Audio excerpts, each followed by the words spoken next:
श्रीमान् वेङ्कटनाथार्यः कवितार्किककेसरी वेदान्ताचार्यवर्यो मे सन्निधत्तां सदा हृदि अस्मद्गुरुपरम्परायै नमः. இதுவரையும் இந்த அன்னிதாக்கியாதிகாதம் பிரமஸ்தலத்துல பிரமம் இது வெள்ளி அப்படின்னு கிழிஞ்சல பார்த்துட்டு பிரமம் வந்துருக்கு அஜ்ஞானம். அந்த ஸ்தலத்துல என்ன காரணம் அப்படின்றத பத்தி விஷதமா விசாரிச்ச, இன்னும் கூட விசாரிக்க போற. ஆனா அது நடுவுல ஒரு விஷயத்தை பத்தி இப்ப கேக்குற சந்தேகம்னு ஒண்ணு சொல்றோம் பாருங்க. அஜ்ஞானம் வேற, ஒரு விஷயத்த இன்னொன்னா பாக்குறது. இது கிழிஞ்சல் அப்படின்னு சொன்னா சத்தியமான அர்த்தம், கிழிஞ்சலா பாக்குறது. ஆனா கிழிஞ்சலா பார்க்காம கிழிஞ்சல வெள்ளியாவத்தை நினைச்சுக்கிறான். அது பிரமமா இருக்குது, பிராந்தியா இருக்கு, அஜ்ஞானமா இருக்கு அப்படின்னு சொல்லிடுறோம். இப்போ சந்தேகம் வருது. தூரத்திலேருந்து பாக்குறான், அரைகுறை வெளிச்சம் வசந்து இருக்குது, பார்த்தா கிளை எல்லாம் இருக்கு. அதை பார்த்த உடனே மரம் மாதிரின்னு தோன்றது.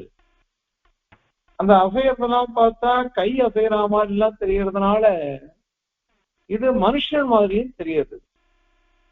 ஆக சந்தேகம் வருது, இது மனிதனா அல்லது மரமா? தானுருவா புருஷோவா, மரமா அல்லது தானுன்னா மரம்னு அர்த்தம். அத மாதிரி புருஷோவா மனிதனா, இது மரமா அல்லது மனிதனா அப்படின்னு சந்தேகம் வருது. இங்க என்ன பதில் சொல்ல போறீங்க? இது இதுவா அன்னதாட்சாதியா அக்ஷாதியா அப்படின்னு ஒரு கேள்வி வந்துடுறது. அதற்கு விசாரம் பண்ணி இங்க சாதிக்கிறார். இவா இந்த இடத்துலயும் அன்னதாக்கியாதிவாதிகள் தான் பேசுறா, நையாயிக்காள். அவ என்ன சொல்றா, இங்க அன்னதாக்கியாதி தான் ஒத்துக்கணும், அதை தவிர்க்க முடியாது. ஏன்னாக்கா ஆதாரமா இருக்கிறது ஒரே ஒரு வஸ்து. தூரத்துல இருந்து பாக்குறோம், ஒரே ஒரு வஸ்து எப்படி இருக்கு, ரொம்ப ஒசரமா இருக்குது. ஒசரமா இருக்குன்றது நமக்கு தெரியுது. ஆனால் அதுல விருத்தமான பலவித தர்மங்கள் நமக்கு சந்தேகாஸ்பதமா வருது. ஒரே வஸ்து ஒசரமா இருக்கு, அதுல கிளைகள்லாம் இருக்கு. ஆனால் அது ஒசரம் ஒண்டிதான் நமக்கு தெரியுது. அத கிளைகள் இருக்கா அல்லது கை இருக்கா கால் இருக்கா அப்படின்றது நமக்கு தெரியல. அந்த மாதிரி இடத்துல எப்படிப்பட்ட ஞானம் அது? அந்நிதா அல்லது அக்கியாதியான ஞானமா? அந்நிதாக்கியாதியான அல்லது அக்கியாதியா அப்படின்னு சந்தேகம் சொல்றது. இப்போ நையாயிகால் என்ன சொல்றா அப்படின்னாக்கா, இங்க ரெண்டு ஞானம் தெரியுது. ரெண்டு ஞானமும் எப்படி தெரியுதுன்னாக்கா, ஒரே ஞானமா நமக்கு தெரியுது, ஒரே ஞானமா தான் தெரியுது அப்படின்னுட்டு அவ சொல்றாரு. ஒரே ஞானமா தெரியுதுன்னு சொன்னதுனால இது அந்நிதாக்கியாதி தான் சொல்லணும். அது எப்படின்னு அவ விவரிக்கிறா. முன்னாடி ஒரு வஸ்து இருக்குது, அது ரொம்ப ஒசரமா இருக்கு, பருத்து இருக்கு, குண்டா இருக்கு, கொஞ்சம் உருண்டியா ரெண்டியா ஹைட்டா இருக்கு.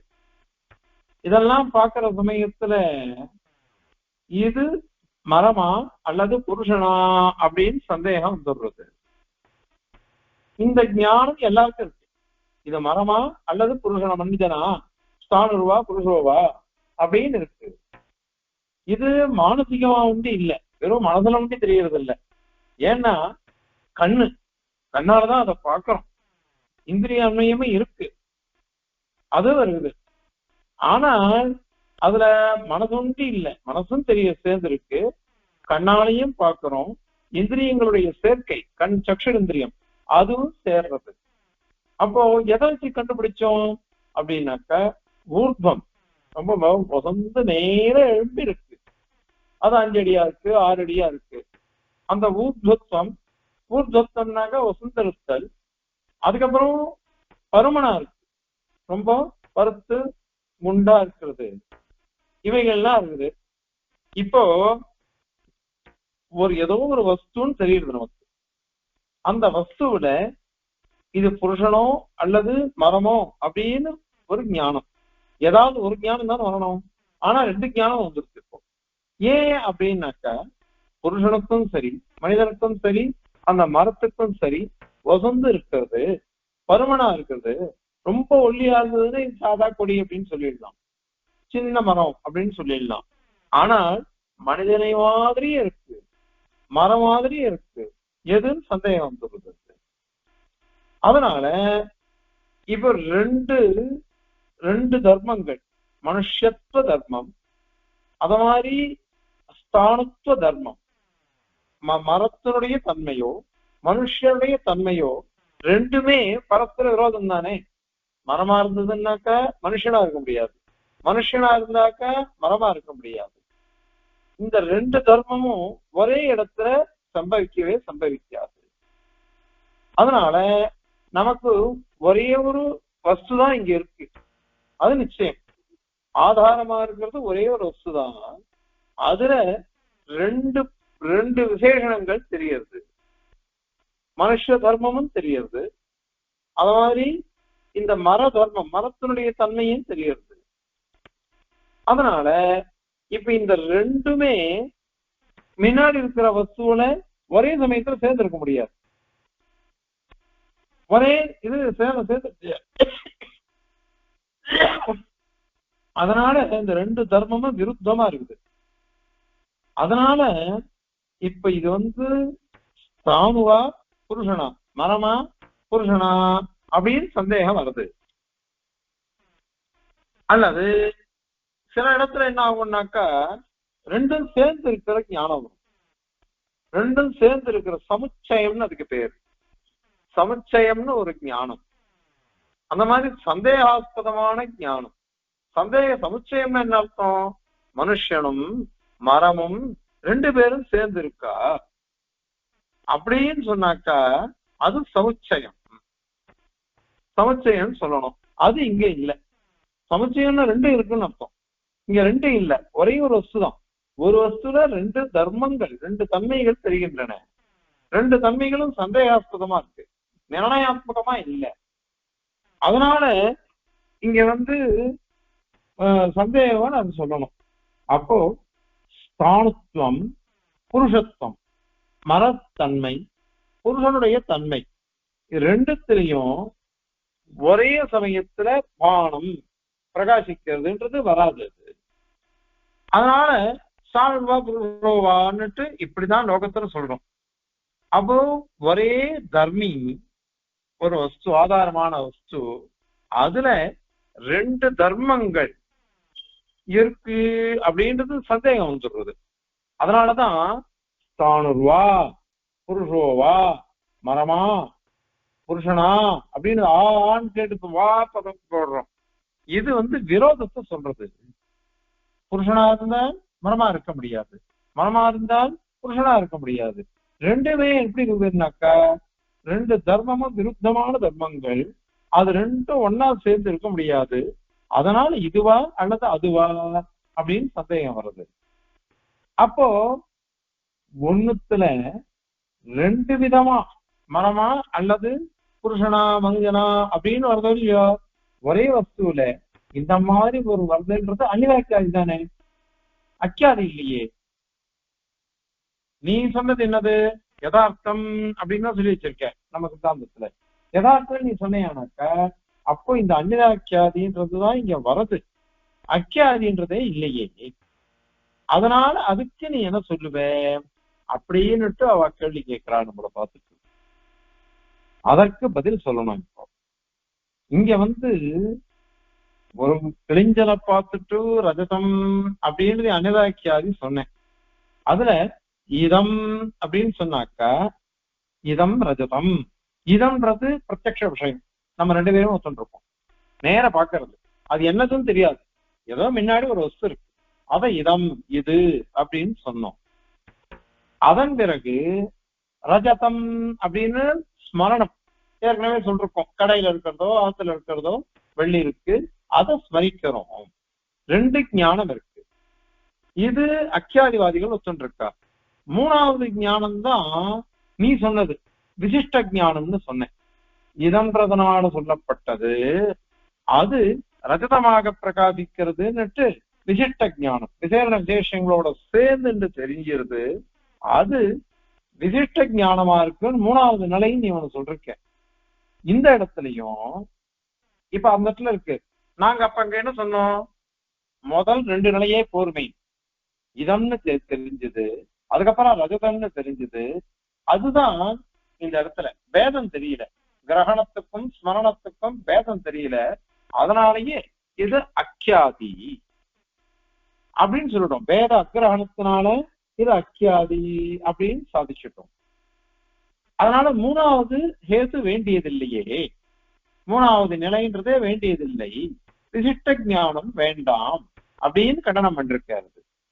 அதனால நீ இப்போ இங்க வா, ஸ்தானுர்வா புருஷோவா அப்படின்ற இடத்துல நீ என்ன சொல்ற, ஸ்தானுகு அப்படின்னு சொன்னாக்கா மரம், புருஷன்னா மனிதன், புருஷனா மனிதனா அப்படின்ற இடத்துல நீ என்ன பண்ணணும்னாக்கா விசிஷ்ட ஞானம் ஒண்ணு ஒத்துக்கணும். அவன் ஒத்துக்கிறான். எப்படி ஒத்துக்கிறான்னு பாருங்க. முதல்ல மரம் ஒரு வஸ்து பார்க்கலாம், இதம் அப்படின்னு பிரத்யட்சமா பார்த்துட்டான், ஏதோ ஒண்ணு தெரியுது. அது எப்படி இருக்குன்னு பார்த்தான், ஊர்துவமுகமா இருக்கு, உகந்து இருக்குது அது. அப்புறம் அந்த ஆடுறது அசைகிறதெல்லாம் பார்த்தா முதல்ல மரமோ அப்படின்னு சந்தேகம் வந்தது, அல்லது அடுத்தது மனிதனோ அப்படின்னு சந்தேகம் வந்தது. இப்ப மூணு நிலை வந்துருச்சு. முதல்ல என்ன வந்தது, இதம் அப்படின்னு முன்னாடி இருக்கிற வஸ்து, அதன் பேர்ல மரமா அப்படின்னு ரெண்டாவது ஞானம், மூணாவது ஞானம் இது மனிதனா அப்படின்னு மூணாவது ஞானம். இப்ப நாலாவதாக ஒரு ஞானம் அவ கல்பிக்கிறார், விசிஷ்ட ஞானம். இது ரெண்டும் சேர்ந்து ஒரே ஞானம் தான். மனுஷத்துவம் அத மாதிரி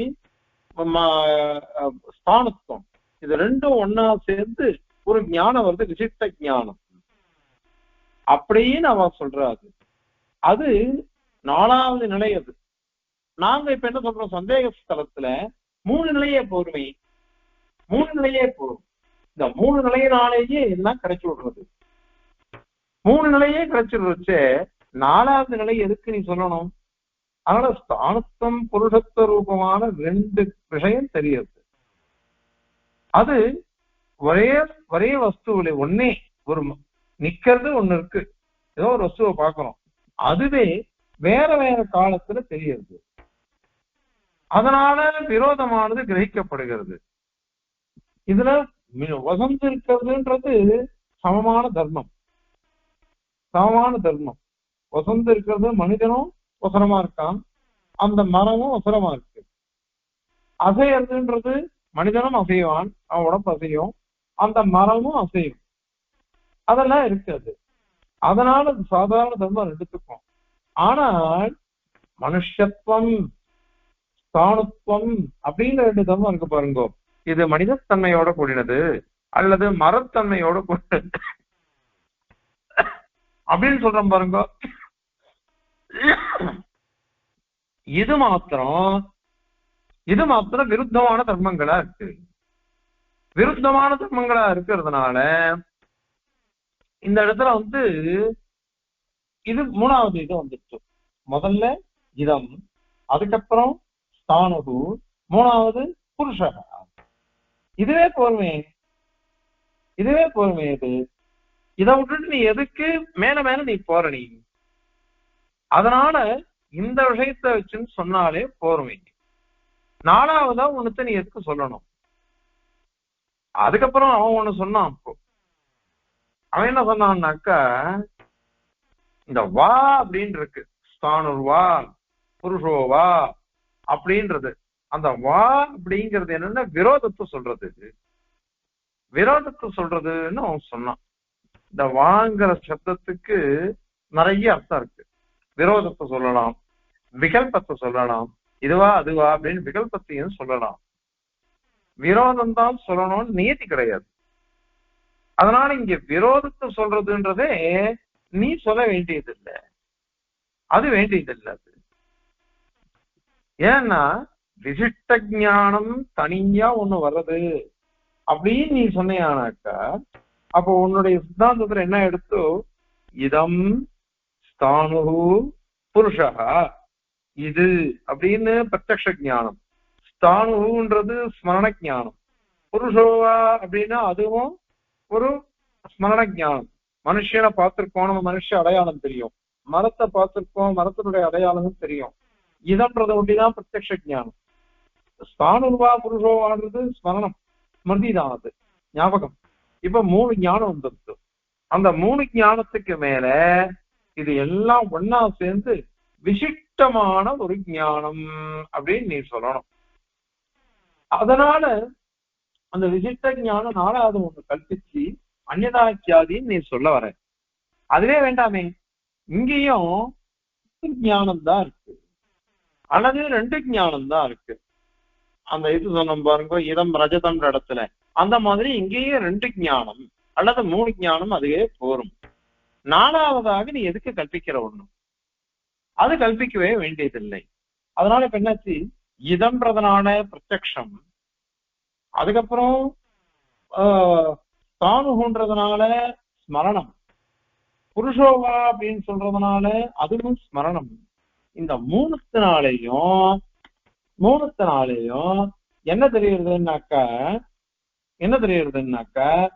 3 ஞானம் இருக்குது. 3 ஞானம் இருக்கு. இந்த 3 ஞானத்துக்கும் பேதம் கிரகிக்கப்படவில்லை. இங்கேயும் பேத அக்கிரகணம் தான். பேத அக்கிரகணமா போயிட்டதுனால இந்த இடத்துல நாங்க அக்கியாதின்னு தான் சொல்றோம், அந்நியதாக்கியாதின்னு சொல்றது இல்லை. நீ கல்பிச்சாதான் அந்நியதாக்கியாதி. நாங்க என்ன சொல்றோம், கல்பிக்கவே இல்லை. நேத்தியே சொன்னோம், எது எப்படி தெரியறதோ அதை அப்படியே ஒத்துக்கோ அப்படின்னு சாதிக்கிற பாஷகாரர். அதனால திருவுள்ள பாஷகாருடைய திருவுள்ள இத மாதிரிதான் அது. அதனால நீ விரோத கிரகணம் அப்படின்னு நீ சொன்ன, நாங்க விரோத கிரகணமே கிடையாது வாசப்தத்தினால, விகல்பம் தான் அங்க சொல்றோம். அதனால நீ கல்பிக்கிற பட்சத்துல கௌரவம் வரும். இல்ல விரோதம்ன்றது அனுபவ சித்தமா இருக்குதே.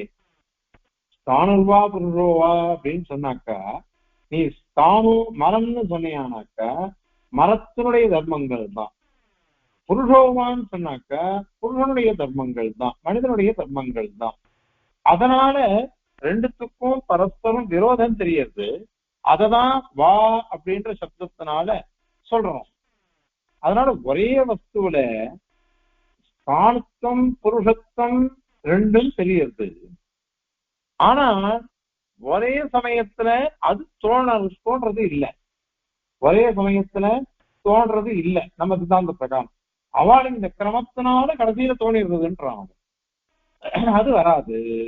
அதனால அந்நியதாக்கியாதி தான் வரணும் அப்படின்னு அவன் சொன்னான்.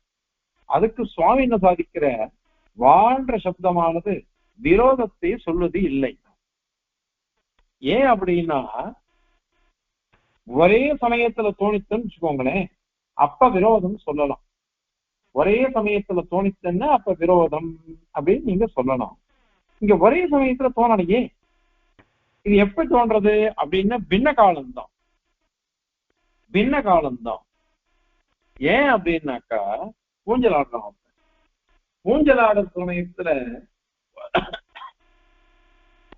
முதல்ல இந்த பக்கம் போறது, அடுத்தது இந்த திக்குக்கு வருது, மேல எப்படி போறது, திருப்பி இந்த பக்கம் வருது.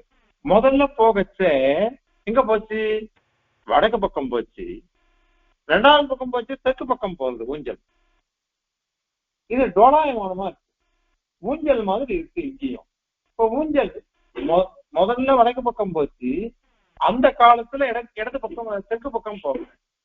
தெற்கு பக்கம் போற சமயத்துல வடக்கு பக்கம் போகல. இது தெரியறதே லோகத்துல. இப்ப இது விரோதம் இல்லை அந்த இடத்துல. முதல்ல அங்க போச்சு, இப்ப இங்க போறது. ஒரே காலத்துல போல, பின்ன காலம், வேறு வேறு காலம். இந்த க்ஷணத்துல வடக்கு பக்கம் போச்சு, அடுத்த க்ஷணத்துல தெற்கு பக்கம் போறது. அதனால சரியா போறது அது.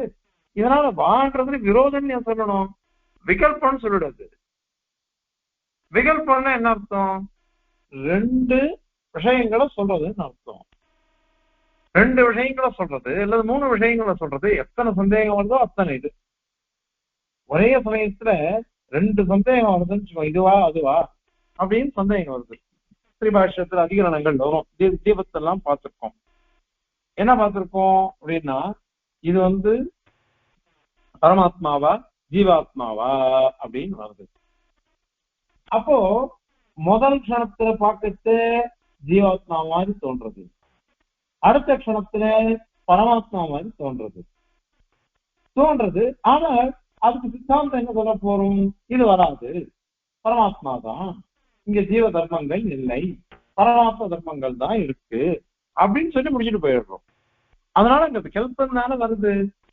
சில இடங்கள்ல விரோதமும் வரும், சில இடங்கள்ல விரோதமும் வரும், சில இடத்துல விகல்பமும் வரும். ஆனால் இந்த இடத்துல விகல்பமே போட்டுமே, விகல்பமே வந்துடுறது அது. அதனால இதுக்கு உதாரணம் தான் டோலை. டோலைனாக்கா ஊஞ்சல்னு அர்த்தம். ஊஞ்சல் மாதிரி இருக்கு. ஊஞ்சல் இந்த பக்கமும் போகும், அந்த பக்கமும் போகும், ஆனால் ஒரே சமயத்துல போகாது. இந்த க்ஷணம் மேல போறது, அடுத்த க்ஷணம் தெற்கு பக்கம் வருது, இந்த கிரமத்துலதானே வருது. அந்த மாதிரிதான் இங்க கூட இது மரமா அல்லது மனிதனா அப்படின்னு வரது ஒரே காலத்துல வரல, பின்ன காலத்துலதான் வருது. அதனால ரெண்டு கோட்டி, கோட்டி அப்படின்னாக்க ரெண்டு பட்சம், இந்த பட்சமா அந்த பட்சமா அப்படின்னு வரது. இதுல ஒரே ஞானம் இல்லை. ஒரே ஞானமா இருந்தாதான் அந்நிதாக்கியாதின்னு சொல்ல முடியும். அதாவது மரமா மனிதனா அப்படி அது ஒரே ஞானமா நீ சொல்ற. ஒரே ஞானம் இல்லையே, பின்ன பின்ன காலத்துல அது தோன்றுகிறது நமக்கு மனசுல. பின்ன பின்ன காலத்துல தோன்றுவதனால் அது ஒரே காலம் கிடையாது. அதனால ஒரே ஞானமும் கிடையாது. நீயும் ஒத்துருக்க, என்ன ஒத்துருக்க? ஒரே வஸ்துவில ரெண்டு தர்மங்கள் சேராது அப்படின்னு ஒத்துருக்க. அது வாஸ்தவம், எல்லாரும் ஒத்துட்டுதான் ஆகணும். ஜெயின மாதிரி எல்லாத்தையும் எல்லாம் சேர்றதும் சொல்லிட்டாக்க அப்ப விரோதம் வந்துடும். அதனால எல்லாமே ஒரே சமயத்துல சேரவே சேராது, ஒரே வஸ்துவில சேரவே சேராது. எனக்கு கோபம் வருது, கோபம் வருது, எனக்கு நல்ல எண்ணம் வருமா? அந்த சாத்விகம் வருமா? ரஜோகுணம் இருக்கு, சாத்விக குணம் இருக்காது. சாத்விக குணம் இருக்கு, ரஜோகுணம் இருக்காது. இது ரெண்டும் இல்லாத சமயத்துல தமோ குணம் வந்துடும். அந்த எல்லாம் காலபேதேன தான் வருது, காலபேதேன தான் வருது. அதனால நீ இந்த மாதிரி சொல்றது உனக்கே விரோதமா வரும். ஒரு ஞானம்ன்றது இங்க இல்லவே இல்லை. ஒரு ஞானமா சொன்னாதானே விரோதம். ஒரு ஞானம் இல்லை, ரெண்டு ஞானம் அல்லது மூணு ஞானம். இதம் அப்படின்றதுனால பிரத்யக்ஷ சித்தமான ஞானம் முன்பு தெரிகிறது, என் முன்னாடி இருக்கிற வஸ்து தெரிகிறது. இதம்ன்றது இதம்னு தெரியறதுனால அது முதல் ஞானம். ரெண்டாவது ஸ்தானுகு மரம் அப்படின்னு தெரிகிறது. மூணாவது புருஷா மனிதனா அப்படின்னு தோன்றது. இந்த மூணு ஞானத்தினாலையும் ஒண்ணு பிரத்யக்ஷம், மீதி ரெண்டு ஸ்மரணாத்மகம். இந்த மூணுத்துக்கும் பேதம் தெரியல. பேதம் தெரியாததுனாலதான் சந்தேகமே வருது. அதனால பேத அக்கிரகணத்தினால இங்க கூட அக்கியாதின்னு தான் சொல்றாங்க. அதனால இத சொல்லிட்டு போலாமே அது. அதனால இதுதான் சரியானது. அதனால நீங்க இத ஊகம் இது மாதிரிதான் எல்லா விஷயத்திலையும் பார்த்துக்கணும். ஊகிக்கிறான்னு சொல்றான், நான் ஊகிக்கிறேன் இப்படி இருக்குமே, இந்த மாதிரி இருக்கும் அப்படின்னு நான் ஊகிக்கிறேன்னு சொல்றான். இந்த ஊகம்ன்றது நிர்ணயாத்மக ஞானம் இல்லை, அது யுக்தி, தர்க்கம், தர்க்க ரூபமானது அது. அதனால இந்த தர்க்கம் நினைச்சே நிக்கலாம் அல்லது அடிபட்டும் போகலாம். ஏன்னா நம்ம ஊகிக்கிறது அதெல்லாம். அதனால இது எல்லாமே இந்த மாதிரிதான். ஸ்மரணம், பிரத்யக்ஷ ஞானம், ஸ்மரணம் அவைகளுடைய அபேத கிரகணம் அல்லது பேத அக்கிரகணம் இதனாலதான் வருது. அதனால அந்நியதாக்கியாதின்றதே வராது. அந்நியதாக்கியாதின்றதே வராது. அது எல்லாம் அக்கியாதியாதான் இருக்கும். சரி, இப்ப இது வா அப்படிங்கிறது விகல்பத்தை தான் சொல்லும், விரோதத்தை சொல்லாது அப்படின்னு நீங்க சொன்னீங்க. அவன் என்ன கேட்கிறா, இப்ப தயிர் பால் அப்படின்னு இருக்கு, அக்னிஹோத்திர ஹோமம் இதெல்லாம் பண்ணணும் அப்படின்னு கேட்டா, தயிரை கொண்டு பண்ணு அல்லது பாலை கொண்டு பண்ணு, தத்னா ஜுஹோதி பயசா ஜுஹோதி அப்படின்னு சொல்லிடுத்து வேதம். தத்னா ஜுஹோதி பயசா ஜுஹோதின்னு சொல்லத்து அவ எதை கொண்டு பண்றதுன்னு ரெண்டுமே ஒன்னாக்கா ரெண்டுத்தையும் ஒரே சமயத்துல பண்ண முடியாது. தயிரினுடைய தர்மம் வேற, பாலனுடைய தர்மம் வேற. அதனால பரஸ்பர விரோதம் இருக்கு இல்லையா? அதனால இந்த இடத்துல நீ விகல்பம் சொல்லுவியா விரோதம் சொல்லுவியா? விகல்பம் சொல்லுவியா விரோதம் சொல்லுவியா? அவ கேக்குறா. இங்க என்ன சொல்லணும்னாக்கா, தயிர் பால் ரெண்டுத்துக்கும் விகல்பம் இருக்குன்னாக்கா அங்க என்ன அர்த்தம் தெரியுமா?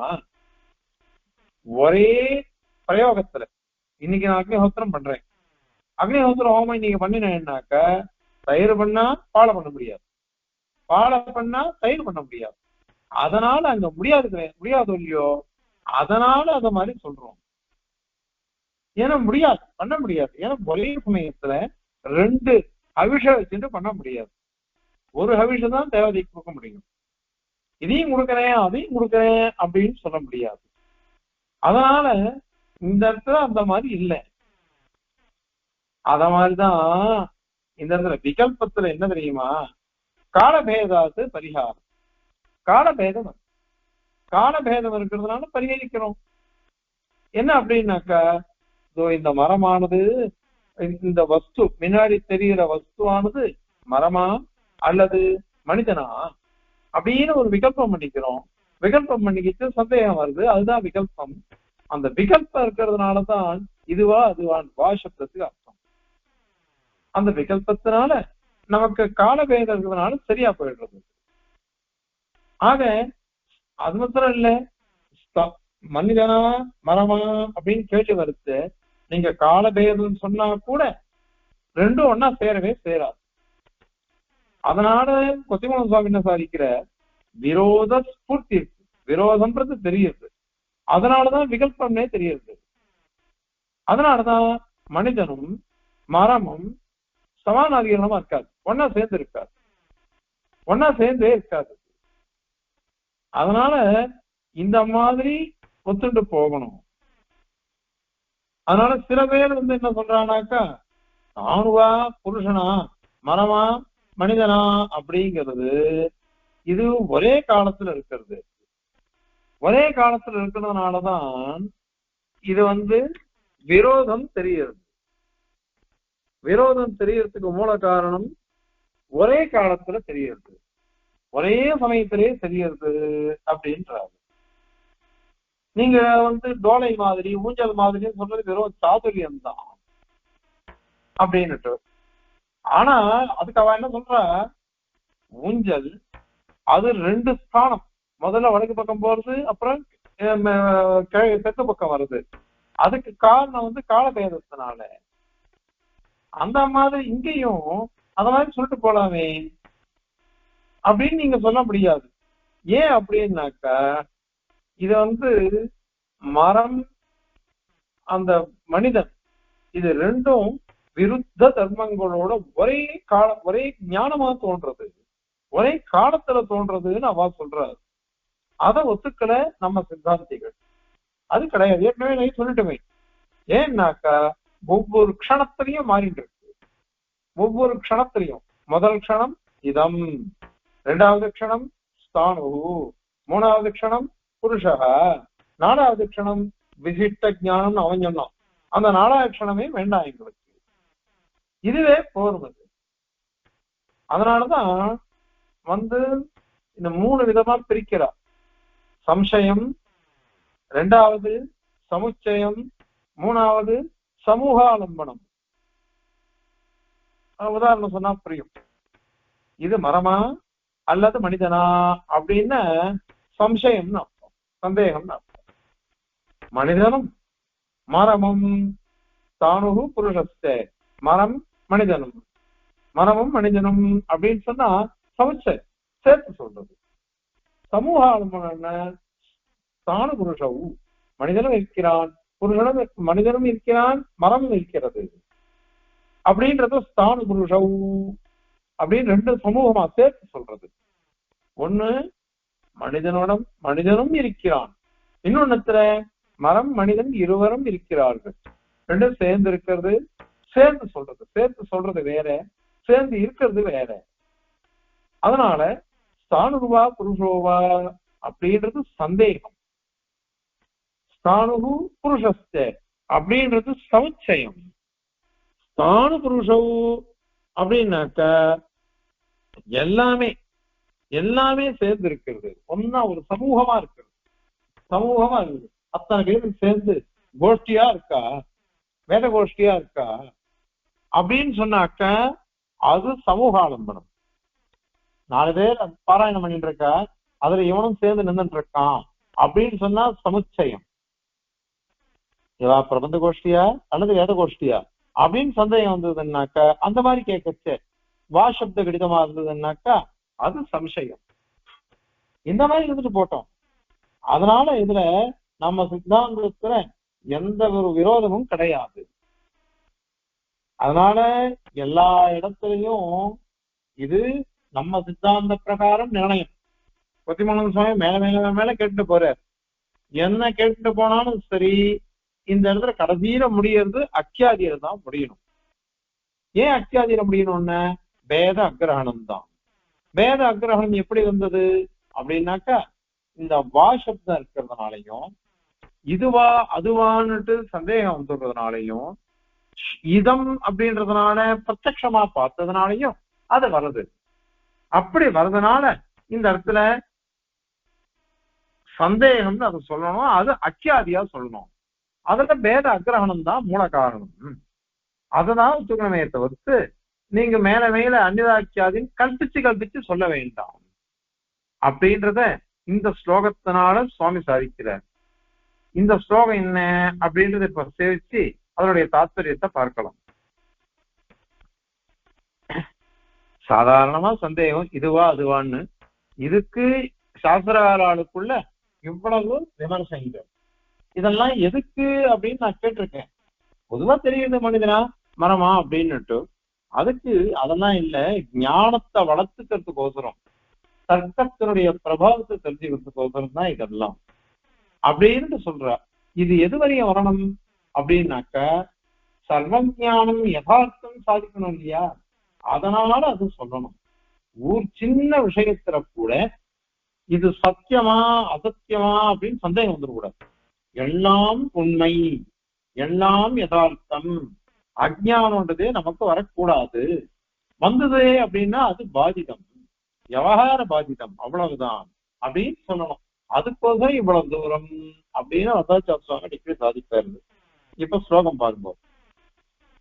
ஏகாதாரே விருத்த ஆகிருதி யுக யுகபத்யாதி அந்யோன்யபாத்யா டோளா விக்ஷேப கல்பா தது அநியதி இயம் விக்ரமே சாட்சிணீனஹ தஸ்மாத் தத்தத் விசேஷ ஸ்மிருதி சமசமயம் சன்ன தத்தத் விரோதஹ க்யாதஹ சாதாரணோக்தா பரமிஹ விஷயே ஏன புத்யந்தரம் வா அப்படின்னு ஸ்லோகம். ஏகாதாரேன்னாக்க ஆதாரமா இருக்கிறது ஒரே ஒரு வஸ்துதான். அந்த ஆதாரமா இருக்கிறதுல என்ன தெரியுது? ஊர்த்வம் தெரியுது. அந்த ஊர்த்வம்னா முதந்து இருக்கிறது. அத மாதிரி அசைகள் அதெல்லாம் இருக்கு. இதெல்லாம் சேர்ந்து இருக்கக்கூடிய ஒரே ஒரு வஸ்துவில விருத்த ஆகிருதி யுக யுகபத்யாதி. விருத்த ஆகிருதி, விருத்தமான ஆகிருதிகள், ஆகாரங்களை உடையவைகள். எது எது? மரம் என்ன, மனிதன் என்ன, அந்த மரத்தன்மை, மனிதத்தன்மை, இந்த ரெண்டுத்தினுடைய யுகஸ்ய, அது ரெண்டுத்துக்கும் யுகபத், ஒரே சமயத்துல, ஏக காலே, ஒரே காலத்துல, இப்ப பார்த்தீங்கன்னா ஒரே சமயத்துல அர்த்தம். பிரதீதி, ஞானம் வருது. அந்த கியாதி அப்படின்றது விருத்தாகிருதி யுகபத் கியாதி, இத்தியாதின பிரதீதி ஞானம். அது அந்யோன்ய பாத்தியா, பரஸ்பர விருத்தம். மனிதன் அப்படின்னு சொன்னாக்கா மரமா ஆக முடியாது, மரம் அப்படின்னு சொன்னாக்கா மனிதனாக ஆக முடியாது. அதனால அதான் இங்க ஒரே ஆதாரத்துல இத மாதிரி ஞானம், ரெண்டு தர்மங்களை உடைய ஞானம். ரெண்டு தர்மங்கள் என்னது அப்படின்னா மரத்தினுடைய தர்மம், மனிதனுடைய தர்மம். இந்த ரெண்டு தர்மங்களை விஷயமாக உடைய ரெண்டு ஞானம். புருஷோவா ஸ்தானுர்வா புருஷோவா, ஸ்தானுத்வ தர்மம் புருஷத்துவ தர்மம். ஸ்தானுத்வ தர்மத்தை பார்க்கச்சே புருஷத்துவ தர்மம் இல்லை, புருஷத்துவ தர்மத்தை பார்க்கச்சே ஸ்தானுத்வ தர்மம் இல்லை. அதனால ரெண்டு இருக்குதுன்னு சொல்லணும். அதனால ஒரே சமயத்துல ஒரே ஒரு ஞானம் தான் இங்க இருக்குன்னு சொல்ல முடியாது. நையாயிகன் அது சொன்னான், ஒரே ஞானம் தான் இருக்கு அப்படின்னு சொன்னான். அது சொல்ல முடியாது, அது சொல்ல முடியாது. ஏன் சொல்ல முடியாதுன்னாக்க, ஒரே சமயத்துல ரெண்டு தர்மங்கள் எப்படி வரும்?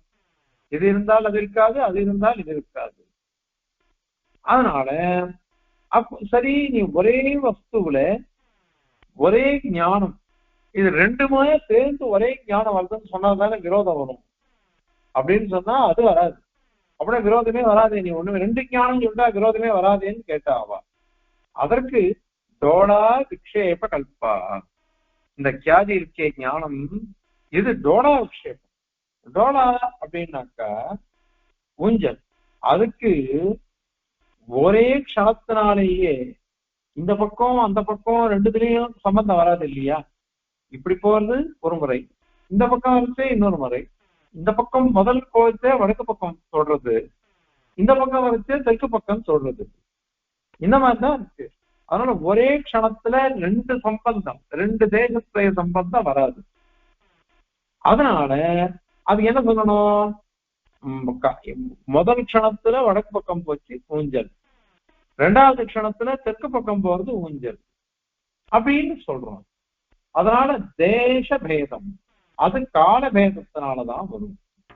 முதல் க்ஷணம் ரெண்டாவது க்ஷணம். அந்த மாதிரிதான் ஸ்தானத்துவம் புருஷத்துவம் ஒரே சமயத்துல வராது. முதல்ல ஸ்தானத்துவ வியாப்தி, ஸ்தானத்துவத்தை தெரிஞ்சுக்கிறது எப்படி? மரம் அப்படின்னு தெரிஞ்சுக்கணும்னா அவசரமா இருக்கு, அந்த கிளைகள்லாம் ஆடுறது, கிளைகள் ஆடுறது அப்படின்னு நினைச்சுக்கிறோம் இது. அதனால மரமா தெரியுது, மரத்தினுடைய தர்மம் தெரியுது. அடுத்த க்ஷணம் புருஷன் அப்படின்னு சொல்றதுக்கு என்ன வேணும்? ரெண்டு கையாட்டுறான், காலாட்டுறது, இத மாதிரி விஷயங்கள், அதை பார்த்து தெரிஞ்சுக்கிறது. இப்ப இது ரெண்டும் ஒரே க்ஷணத்துல வராதோ இல்லையோ? அதனால என்ன அழகா போறாரு சுவாமின்னா, முதல்ல இதம்னு தெரிஞ்சு கொடுத்து, அதுக்கப்புறம் ஸ்தானுகும் தெரிஞ்சது. ஸ்தானுகும் தெரியுத்த மரத்தினுடைய தர்மங்கள், மரத்தினுடைய தர்மங்கள் தெரியுத்த இது மரம் அப்படின்னு கிரகிக்கிறதுக்கு மரத்தினுடைய தர்மங்கள் தான் சாமக்கிரியங்க, அதுதான் கேதுவா இருக்கு. ஆனால் மனிதன் தெரிஞ்சுக்கிட்ட மனிதனுடைய தர்மங்கள் தான் அங்க சாமக்கிரி. அந்த பேதம் இருக்கு. அந்த பேதமானது ஒரே க்ஷணத்துல தெரியாது, வெவ்வேறு காலத்துலதான் அது தெரியும், வெவ்வேறு காலத்துலதான் தெரியும். அதனால இந்த மாதிரி பார்க்கப்படக்கூடிய தது அநியதி, அநியசி நேத்து இல்ல, நியாயம் இல்ல. அதுக்கெல்லாம் ஒரே காலம் கிடையாது, ரெண்டு பட்சங்கள் தெரியுது. மனிதனா மரமா, மரமா மனிதனா அப்படின்னு. இது ஒரே காலம் இல்லை, ஒவ்வொரு சமயத்திலும் தெரியுது. அதனால நகா எங்களுக்கு வேதாந்திகளுக்கு, நம்ம சித்தாந்தத்துக்கு தீக்கிரமே இந்த ரெண்டு பட்சமான ஞானம் வருது. அதுக்கு கிரமிக்கத்வே அது கிரமிக்கமா இருக்கு, கிரமமா தான் வருது, ஒரே க்ஷணத்துல வரல. முதல் க்ஷணம் இதம், இரண்டாவது க்ஷணம் ஸ்தானு, மூணாவது க்ஷணம் புருஷக, இப்படிதான் வருது. இதுதான் எங்களுக்கு சாட்சினி பிரமாணம். அனுபவம் தான், எல்லாருக்கும் அனுபவம் தான். சரி, இதுவரையும் சொல்லிட்டேன். இந்த மாதிரி ஒவ்வொரு க்ஷணத்துல இல்ல, ஒரே க்ஷணத்துல இல்ல, கிரமமா வருதுன்னு சொல்லிட்டேன். அதனால என்ன ஆச்சு அப்படின்னா, தஸ்மா இந்த மாதிரி வஸ்து ஸ்திதி இருக்குது. அப்படி இருக்கிறதுனால தத்தத் விசேஷ ஸ்மிருதி சமசமயம், தத்தத் விசேஷம், ஸ்தானுத்துவம் ஒரு விசேஷம், புருஷத்துவம் இன்னொரு விசேஷம், இந்த ரெண்டு இருக்கு. இவைகளுடைய ஸ்திதி சமகாலம், ஒரே காலம். இதம் சாத, இது தெரிஞ்சது அப்படின்னு. அப்போ சன்ன தத்த விரோதகம், இதுல நமக்கு ரெண்டுமே தெரியல, ஸ்பஷ்டமா தெரியல. இது மனிதத்தன்மை உடையது அல்லது மரத்தன்மை உடையது அப்படின்னு ரெண்டுமே நமக்கு தெரியல. என்ன தெரிஞ்சது? இதம் அப்படின்னு தான் தெரிஞ்சது. விரோதம் தெரியல, பேதம் தெரியல. தெரியாததுனால நமக்கு என்ன வந்தது? சாதாரணமான ஒரு அர்த்தம். என்ன அர்த்தம் வந்தது? இது ஊர்துவமுகமா இருக்கு, வசந்து இருக்குது, அசைதல் இருக்கு. இந்த அசைதல் ஒசரமா இருக்கிறதுன்றது மரத்துக்கும் சரி மனிதனுக்கும் சரி சாதாரணமான தர்மங்கள். விசேஷமான தர்மங்கள் இன்னும் நமக்கு பிரிக்கல, அந்த பேதம் நமக்கு தெரியல. வெறும் சாதாரண தர்மம் ஒன்றிதான் தெரிஞ்சது. அதனால விஷயே இங்க விஷயம்னா சந்தேகம், சந்தேகம்னு சொல்லப்படக்கூடிய ஞானத்துல பாதம் பிரதீதமாகிறது, அறியப்படுகிறது. அதனால ஏன எந்த சாமக்கிரி விசேஷத்தினால வகதாம், வகான்னா உங்களுக்குன்னு அர்த்தம், நகான்னா நமக்கு, வகான்னா உங்களுக்கு, உங்க பட்சத்துல புத்தியந்தரம் நாலாவது ஞானம், வைசிஷ்ட ஞானம், விசிஷ்ட ஞானம் நீ சொன்ன, அதுதான் சந்தேகம் நீ சொன்ன. அது எங்களுக்கோ அந்த சாமக்கிரி விசேஷம் தான் சந்தேகம். எது சாமக்கிரி விசேஷம்? சாதாரணமான ஆகாரம் தெரியுது, ஊர்துவமுகமா இருக்கிறது, அசைதல்ன்றது தெரியுது. இந்த மாதிரி தர்மங்கள் தான் சாதாரண தர்மங்கள். அது மரமாகவும் இருக்கலாம் அல்லது மனிதனாகவும் இருக்கலாம். இது ஒன்றிதான் ஞானம். அதிரிக்தமான ஒரு ஞானமே கிடையாது. ஏற்கனவே சொன்ன மாதிரியோ அதேதான் திருப்பி திருப்பி தத்தே மத்திய கிம்தேன, அந்த சாமகிரியை கொண்டே இதை நாங்க ஸ்தாபிச்சிருச்ச, நீ தனியா ஒரு சாமகிரி எது கல்பிக்கணும்? விசிஷ்ட ஞானம்னு அது கல்பிக்கவே வேண்டாம். அதனால சந்தேகம் அப்படின்னு சொன்னாக்க இதம் அப்படின்றதுனால பிரத்யக்ஷம், அடுத்தது ஸ்தானுன்றதுனால ஒரு ஸ்மரணம், புருஷோவா அப்படின்றதுனால ஒரு ஸ்மரணம். இந்த மூணு ஞானங்களுக்கும் பேதம் தெரியுது. ஏன்னா சாதாரணமான ஒரு ஆகாரம் தான், உசரமா இருக்கிறது, அசையிறது, இதை ரெண்டு தோன்றி எடுத்துக்கிறோம். அது எது எது உசரமா இருக்கோ எது எது அசையறதோ அந்த தர்மங்கள்லாம் அதை அன்வயிச்சிடும். அதனால ஸ்தானுருவா புருஷோவான்னு வருது. அந்த விசேஷமான ஆகாரம் தெரியல, பேதக ஆகாரம் தெரியல, சாதாரண ஆகாரம் தெரிஞ்சிருக்குது வடிவம். அந்த உருவம் தெரியறதுனால இது அபேத, இது பேத அக்கிரகணம் தான். அதனால அக்கியாதின்னு தான் சொல்லணும், அந்நிதாக்கியாதின்னு சொல்ல வேண்டாம். அந்நிதாக்கியாதின்னு சொன்னாதானே அது வரத்துக்கே இங்க பிரமேயமே இல்லையே. அது பிரமேயம் இல்லாததுனால சந்தேகம்ன்றது இதுதான் அப்படிங்கிறது இந்த ஸ்லோகத்தினால சுவாமி எழுதுறார். இப்ப பாருங்க, ஏகாதாரே விருத்த ஆகிருதி யுக யுகபத் இத்யாதிஹி அந்யோன்யபாத்யா தோடா விக்ஷேபகல்பா தத் அநியதி இயம் விக்ரமே சாக்ஷிணீனஹ தஸ்மாத் தத்தத் விசேஷ ஸ்மிருதி சமசமயம் சன்ன தத்தத் விரோதஹ யாதஹ சாதாரணோர்த்தः பரமிஹ விஷயே ஏன புத்யந்தரம் வஹ. கவிதார்த்திக சிம்ஹாய கல்யாண குணசாலினே श्रीमते वेङ्कटेशाय वेदान्तगुरवे नमः। अस्मद्गुरुपरम्परायै नमः।